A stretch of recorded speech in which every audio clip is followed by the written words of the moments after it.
All right, so after doing this for a bit, I've realized I get a really common question all the time, and it's how to polish. So with polishing, there's a lot of different styles, a lot of different ways, but I'm going to take you through real quick how I would go about doing this piece. So this piece is prepped. We're not going to go over that.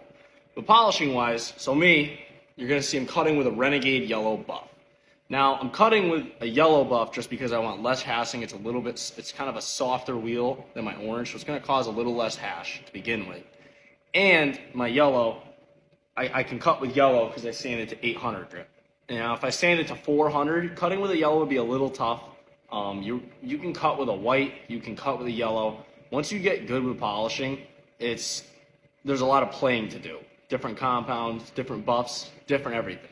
Everything works. Everyone in this industry, you're going to hear them talk, oh, Zephyr's junk, oh, Renegade's junk, oh, Manzurna's too greasy, oh, this doesn't work. Everything works, everything has a place, and everything has a home.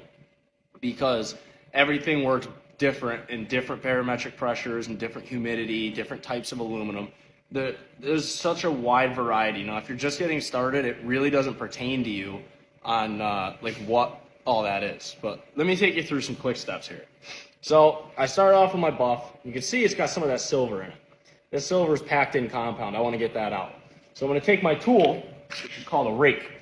You can find them on Amazon, Renegade website, any polishing website is a rake. They're cheap. It's just a piece of wood with some metal spokes on it. You take your grinder, most people have a handle, and you set it between your handle and run it. Me, I don't use handles, as we know. Terrible. No, I'm not wearing a mask for this little step. I'm trying to talk and show this. So you take your grinder, start it.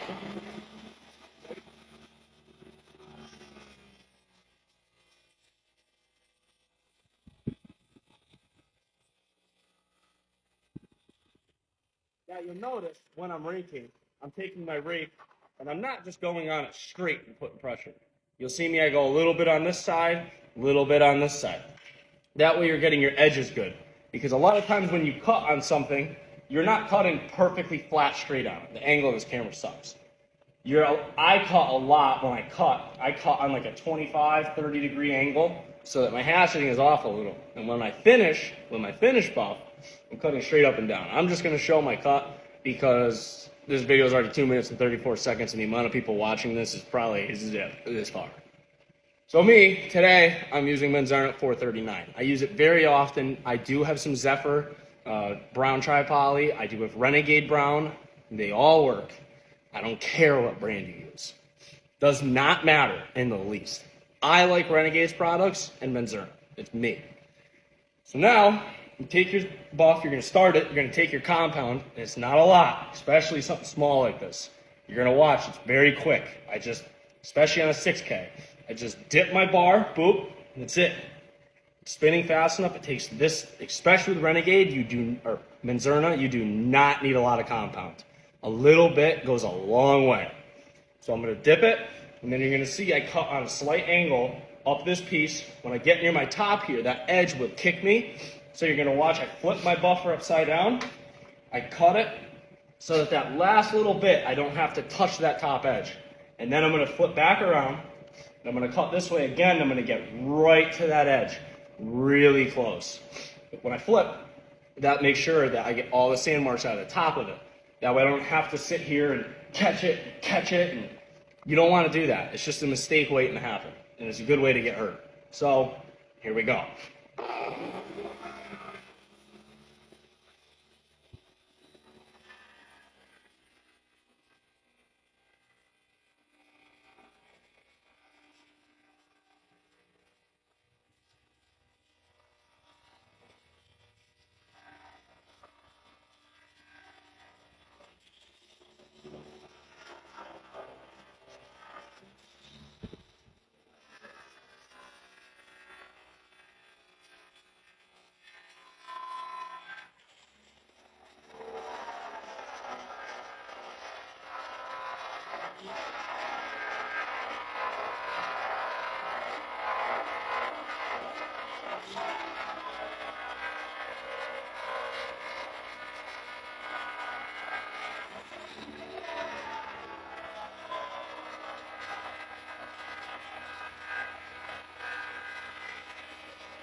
Now, you'll see I went really slow in some spots using a 6K, so I'm not using a lot of pressure. Oh God, see my nose is already black, so I itch my nose, damn.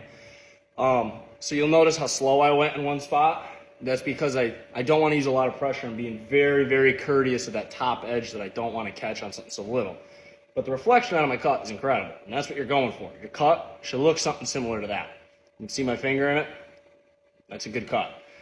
Now you'll notice I moved very slow, and when I moved very slow, I used very light pressure. Now in polishing, there's a lot of different ways to do stuff. I could have ripped right through this, put a lot of pressure, boom, boom, boom, but I don't want to make the accident of catching it, kicking this out of my vise, and then I scratch up my sides, or I scratch here, because every ounce of this thing right now is now polished.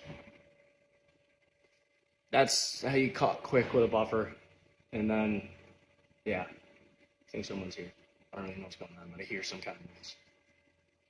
Catch you on the next one. TikTok.